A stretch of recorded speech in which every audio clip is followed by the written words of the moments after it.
Listo. Buenos días a todos los miembros del comité. Muchas gracias por su tiempo el día de hoy. En los próximos minutos voy a presentarles el plan integral de ciberseguridad del hospital, de dónde partimos, cuáles son nuestros riesgos reales, cuánto cuesta atenderlos, cuánto cuesta no atenderlos y qué le estamos pidiendo aprobar el día de hoy.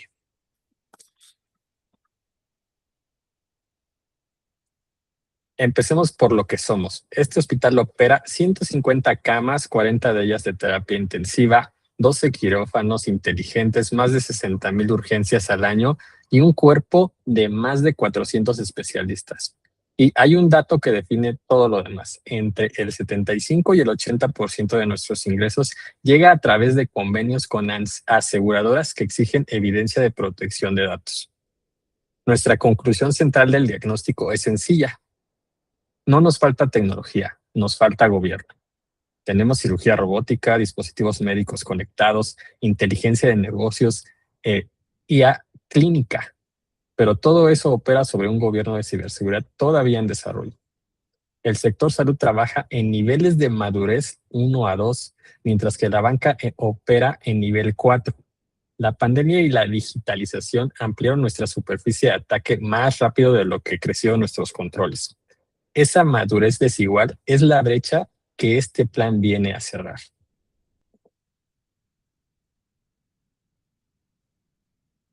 ¿Cómo priorizamos? Con un criterio simple y defendible. Probabilidad por impacto en escala del 1 al 5, siempre con la vista puesta en tres cosas: la seguridad del paciente, la continuidad operativa y el cumplimiento regulatorio. Riesgos priorizados por criticidad. Con ese lente identificamos 11 riesgos. 4 son críticos y quiero que se queden con ellos. Primero, ransomware sobre el expediente clínico electrónico y los sistemas hospitalarios, con puntaje de 20. El máximo de nuestra tabla junto con el segundo, acceso no autorizado al expediente clínico. Tercero, accesos privilegiados no gobernados. Y cuarto, tercero, sin criterios uniformes de seguridad. Debajo de ellos hay riesgos altos que también atendemos: la continuidad del expediente y la red, los dispositivos biomédicos con partes limitados y una respuesta a incidentes que hoy no está coordinada con la operación clínica. ¿Qué propuestas de solución traemos? Cada riesgo tiene ya un tratamiento definido: respaldos inmutables con esquemas 3-2-1 y segmentación de red contra el ransomware, privilegio mínimo, autenticación multifactor y monitoreo para el expediente. PAM para las cuentas privilegiadas y cláusulas, SLAs de seguridad y auditoría para los terceros. El mapa de calor pueden ver esta priorización de un vistazo. Los 4 críticos concentrados en la zona roja. Los servicios tercerizados y sobre todo los terceros, un énfasis: nuestra superficie de ataque no termina en nuestras paredes. Aseguradoras, nubes, software clínico, telecomunicaciones, mantenimiento biomédico y contratistas de TI son extensiones de nuestro riesgo. 3 de ellos están en un nivel crítico. Un contratista cuya cuenta privilegiada sigue activa después de terminar su contrato es una puerta abierta a los datos de nuestros pacientes.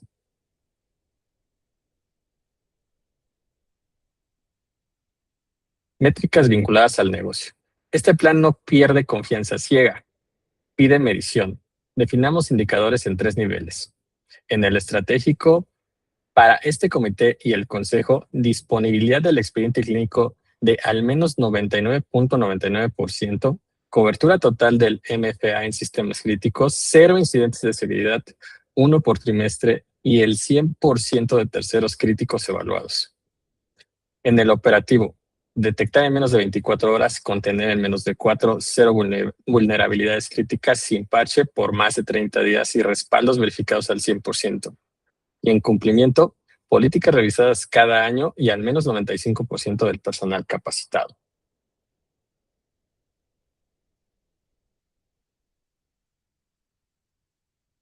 Mecanismos de seguimiento. El seguimiento tampoco queda al aire.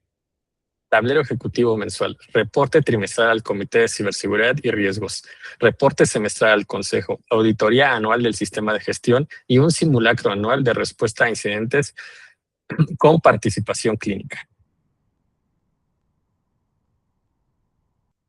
Ahora vamos a lo importante. Hablemos del dinero, que es la pregunta legítima de esta mesa. El plan completo a 5 años requiere entre 790,000 y 1.42 millones de dólares de capital, más un gasto operativo que crece por fases hasta un rango de 240 a 420,000 dólares anuales.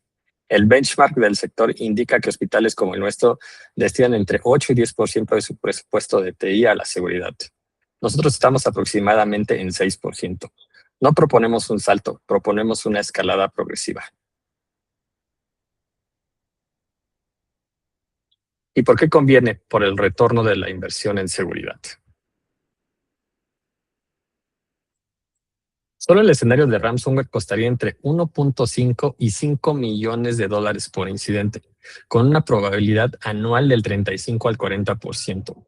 Sumando la brecha de datos de pacientes, el incidente de un tercero crítico y la falla de continuidad, nuestra exposición esperada supera los 785,000 dólares anuales, con presupuestos conservadores. Contra eso, la fase de corto plazo, la que ataca los 4 riesgos críticos, cuesta entre 170,000 y 340,000 dólares.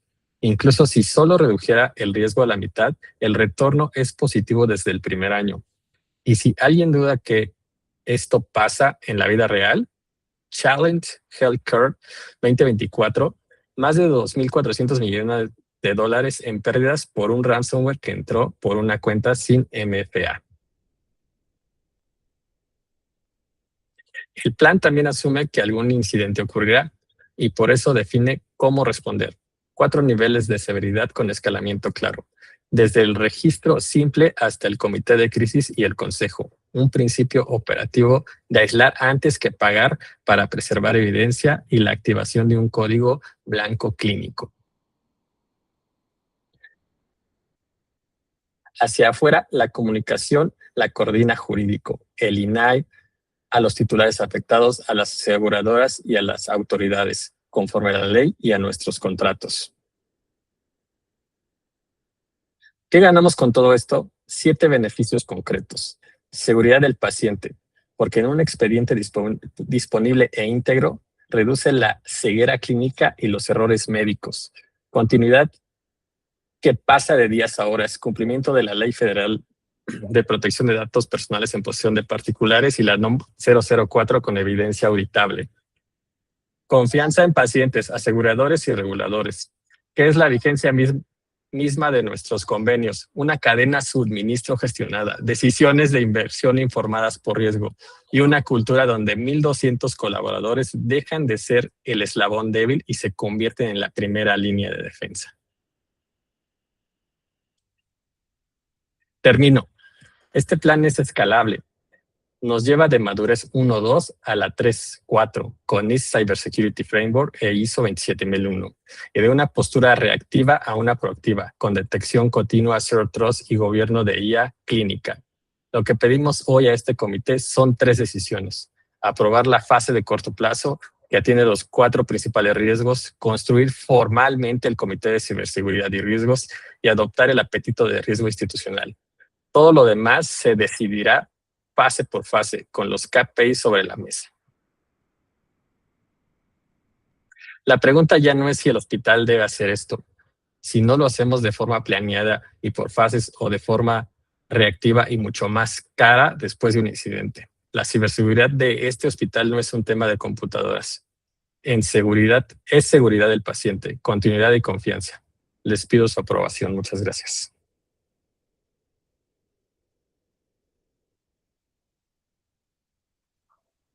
Va, perfecto, Luis. Primero que nada, muchas gracias por la presentación. Y antes de llevar esto al consejo, pues aquí están nuestras compañeras Brenda y Caro, directora de finanzas y también directora de recursos humanos. Quiero entender algo a fondo. Llevamos años invirtiendo en tecnología ERP, expediente clínico electrónico, quirófanos inteligentes, también cirugía robótica. ¿Por qué tu diagnóstico dice que estamos en un nivel de madurez 1 a 2?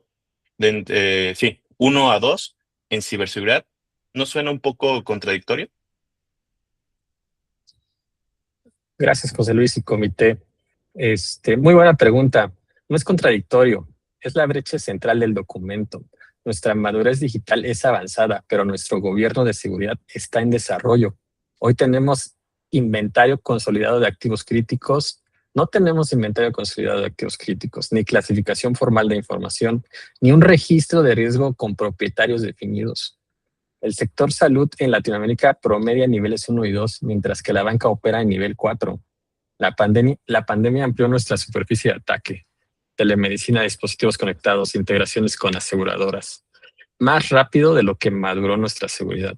Tenemos tecnología de punta sobre un gobierno incipiente y eso es peligroso. Da una falsa sensación de protección, José Luis. De acuerdo. Pero tu tabla pone el ransomware sobre el SE, el GIS, el RIS, el PAX como riesgos críticos con puntaje 20. Mi equipo ya administra respaldos y antivirus en todos los endpoints. ¿Por qué no basta eso? Tres razones. Mira, la primera, el ransomware moderno cifra los respaldos antes de detonar. Por eso el plan exige respaldos inmutables con pruebas de restauración. Segunda, no tenemos segmentación de red. Si un equipo biomédico con parches limitados se compromete, el riesgo 6, el atacante se mueve lateralmente hasta el expediente clínico. Tercera, el antivirus tradicional no es CDR, no detecta comportamiento anómalo. El caso de Change Healthcare del 2024 lo resume. Más de 2.400 millones de dólares en pérdidas por un ransomware que entró por una cuenta administrativa sin MFA. Un control básico ausente es un impacto catastrófico. Entiendo. Pero bueno, hablando un poquito del MFA, los médicos de urgencias van a protestar. Quiero creer que, no, imaginemos un paciente en paro, nadie saca el teléfono para un segundo factor. Si el control estorba, lo van a rodear. Y harían bien porque el paciente va primero. Por eso el plan aplica seguridad invisible. En urgencias y quirófanos, las tarjetas de proximidad o biometría que aceleran el acceso legítimo y el MFA robusto se reserva para accesos administrativos y remotos, que es justo donde entró el atacante en Change Healthcare. La seguridad se diseña alrededor del flujo clínico y no contra él. Oye Luis, una duda, pero hablas de una inversión de entre 790,000 y 1,42 millones de dólares en 5 años, más un gasto operativo de hasta 420,000 anuales. ¿Cómo podemos justificar este gasto de esta magnitud en algo que, si funciona bien, nadie va a notar? Gracias por la pregunta, Carolina. Es muy entendible. Mira, con el modelo Rossi de la sección 7.3 de la presentación, no pido confianza, pido acompañar números. Solo en ransomware sobre el expediente clínico electrónico costaría entre 1.5 y 5 millones de dólares por incidente, paralizando de 3 a 7 días rescate, restauración y facturación perdida, con probabilidad anual del 35 al 40%. Imagínate ese nivel de impacto en nuestra operación. Sumando la brecha de datos, el incidente de un tercer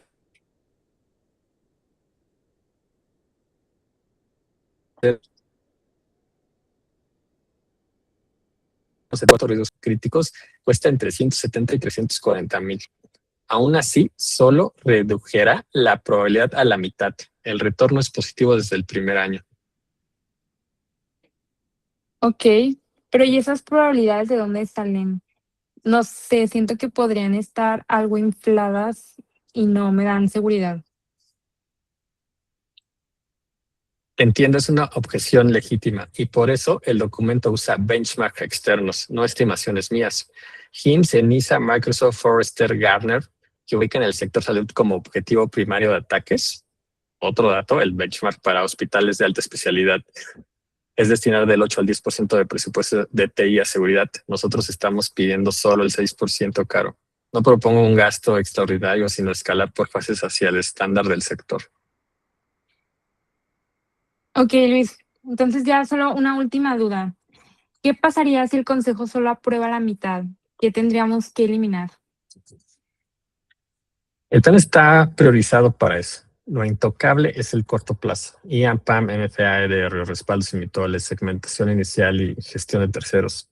Cubre los 4 riesgos críticos con 140 a 270 mil dólares. Lo diferible es el largo plazo, SOC 24/7, ISO 27000, cero otros completo.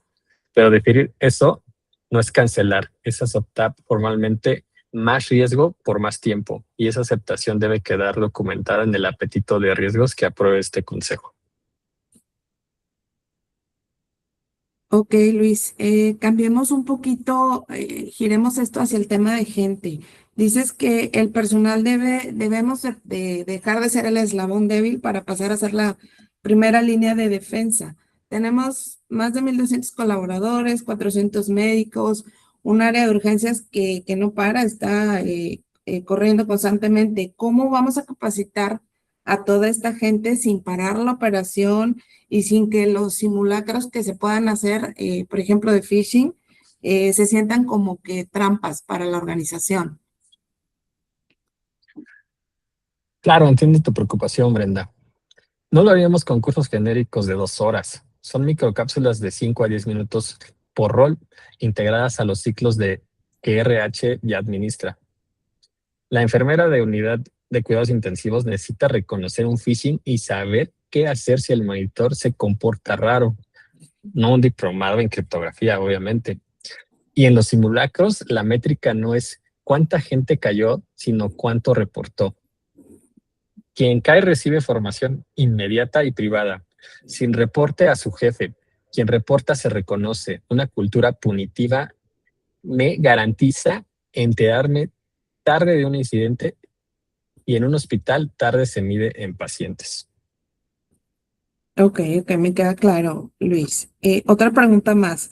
Me preocupa donde hablas de contratistas de TI, en el tema de terceros en general, contratistas de TI, que tienen que tener cuentas privilegiadas después de terminar su contrato. O sea, ¿qué quieres que hagamos ahí en esa parte? Es fácil, Brent, conectar el offboarding. Hoy la baja de accesos depende de que alguien avise a TI. El plan propone cuentas temporales gestionadas con PAM y desactivación automática vinculada a al fin de fecha de contrato que ustedes registran. Con RH como disparador formal del proceso, es el riesgo 3, accesos privilegiados no gobernados, puntaje 16, no te pido presupuesto, te pido un cambio de proceso que además blinda a RH ante cualquier auditoría. A ver, Ok. un tema ahí de gobierno. Propones un comité de ciberseguridad con un reporte trimestral al consejo, ¿verdad? Siendo directos, ¿esto no duplica mi función? Porque la infraestructura es mía, Luis. Y sigue siendo tuya. La distinción viene de COVID, separar gobierno de gestión. Yo no administraré tus servidores. Aseguraré que exista un apetito de riesgo aprobado, propietarios de activos, métricas ante el Consejo y evidencia auditable para el INAI y las aseguradoras. Esto te protege. Hoy, si hay un incidente, la responsabilidad cae completa sobre ti. Con el comité, las decisiones de riesgo las toma la institución formalmente y queda en actas, no en tu escritorio, amigo. Ok. Ok, entonces, viendo que ya esto está sustentado, pero ¿cómo sabremos en un año que esto funcionó? O sea, no podemos decir no pasó nada y que esto sea una métrica presentable ante el consejo. Entiendo. Por eso el plan define indicadores verificables. Activos críticos inventariados, cobertura de MFA en cuentas privilegiadas, pruebas de restauración, tiempos de detección y respuesta, dispositivos biomédicos segmentados, terceros evaluados y tasa de reporte de phishing, todo en un tablero mensual y un reporte trimestral al consejo en lenguaje de negocio. Si en 12 meses esos números no se mueven, tienen la obligación de cuestionar el programa y a su responsable. Déjenme cerrar con lo esencial. Este hospital atiende 60,000 urgencias y 8,500 cirugías mayores al año. Y hasta el 80% de nuestros ingresos depende de convenios con aseguradoras que exigen evidencia de protección de datos. No les vendo tecnología, propongo proteger lo que ya es suyo. a ti. Una operación que hoy tu equipo sostiene solo, sin respaldo institucional. Una exposición de más de $785,000 anuales que no aparece en ningún estado financiero, pero existe, contra una fase inicial de 170,000 a 340,000 con retorno positivo el primer año. Y a una cultura donde 1,200 personas dejan de ser el vector de entrada y se vuelve nuestro mayor sistema de detección. No pido un cheque en blanco, pido aprobar la fase de corto plazo, construir el comité y adoptar el apetito de riesgo. Lo demás se decide fase por fase, con evidencia. Y si los números no llegan, cancelen el programa. La primera firma será la mía. Viéndolo así, entonces esto es una decisión de gestión de riesgo financiero, no un gasto de tecnología. Con el ROCI por fase y el presupuesto condicionado a resultados, yo lo respaldo ante el Consejo.